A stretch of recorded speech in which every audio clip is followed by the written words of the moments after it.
Hey everyone, it's been another couple weeks since I've posted.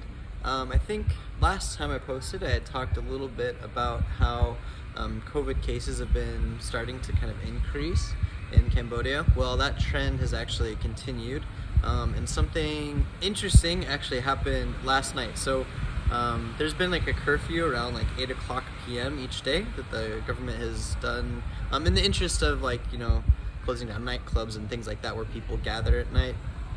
Last night they decided to lock down certain areas of the city, just kind of by closing the roads, like putting some barricades on them. And I have some pictures of one that's near me that I'll post in my blog. But yeah, that's basically the news is. So I woke up this morning and was like, oh, like our area of town is under quarantine. There's lockdown for 14 days. I was like, oh, okay. I mean, honestly, it's not too big of a deal because like I can work from home still, and we still have, because it's the entire area of town that's locked down, like we still have access to a couple markets and like a mall that's just a short bike ride away here that I actually went to this morning. It's just kind of interesting, just the way things roll out here. So for the next 14 days, I'm chilling out with my host family. My host parents have been really nice about it, really good about it. They're gonna include me in all the family meals and everything. And MCC has been really supportive as well. Just as like, there's not a whole lot they can really do, just like, it's like, yeah, your area city's locked down. You're on quarantine for 14 days.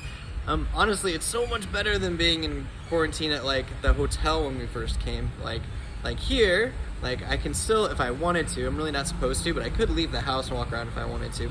But what I've done instead is, so my host family, like where I'm standing right now, is the roof of where we live. You can see like there's some storage of random things here. But what I've done is created a path kind of around the edge of our section of roof that I can run around in circles on. So I can walk here, I can listen to my audio books and kind of get some exercise here while we're in quarantine, which is nice. I've also still got like my guitar, and I can like have books I can read. So it's really not so bad. It's just what's happening. And we'll see how things go. It happens to be that when they've done this is around Khmer New Year, which is like, I think April 17. I don't want to get this wrong. It's next week. For 3 days is Khmer New Year, which is the equivalent of what we have in the US with Christmas and New Year's, but it just happens to be in April. And usually, I guess, a lot of people would travel back to provinces to see their families, and that's what is done. But like, obviously COVID's happened. It's not really great to have people traveling. So the government is doing their best to try to keep travel to a minimum, especially with the cases on the rise. Also on that note, there is some possible hope for vaccination here in the future. Cambodia is buying like the Johnson & Johnson and AstraZeneca, and they have Sinopharm vaccines, and right now I am on a list with MCC to get vaccinated with AstraZeneca. It's just a matter of like when the shipment comes and who gets it and when we can get it. No one really knows has a good idea of when that's gonna happen, but it's possible it could happen, so that's great.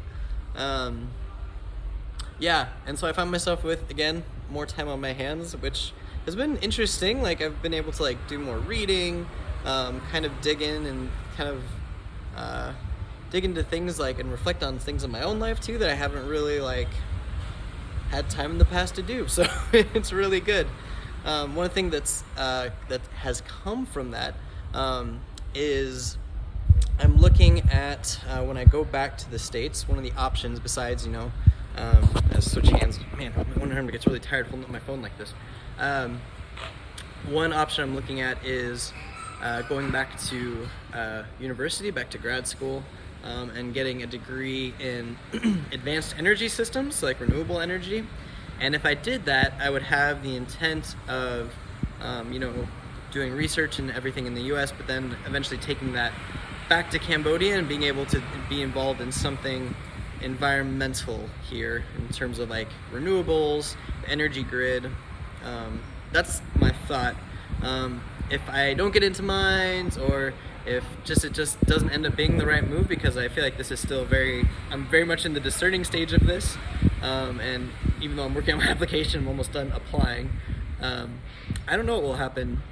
So if that doesn't happen, I'm also looking at possible jobs when I get back, and what that might look like, where I'm gonna live, everything.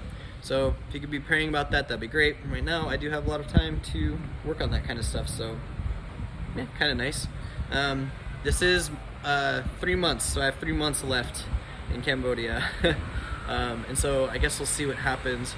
It's kind of a bummer. I was hoping to do more travel and like connect with more people, but I think this is just, I knew this was a risk going in as far as like this year and what could happen. So yeah, it's just what it is.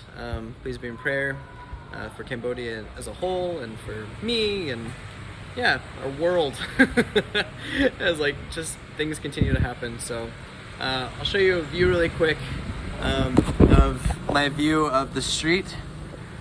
So you can see, this is from my host family's roof. You can see this pretty epic, it's kind of a cool skyline that's around me. I don't know, or at least I think it's cool. I'm actually not sure if you can see that whole thing, but yeah, I can't think of anything else. So thanks for listening. Hopefully I'll post again in 14 days and see what happens. Latest.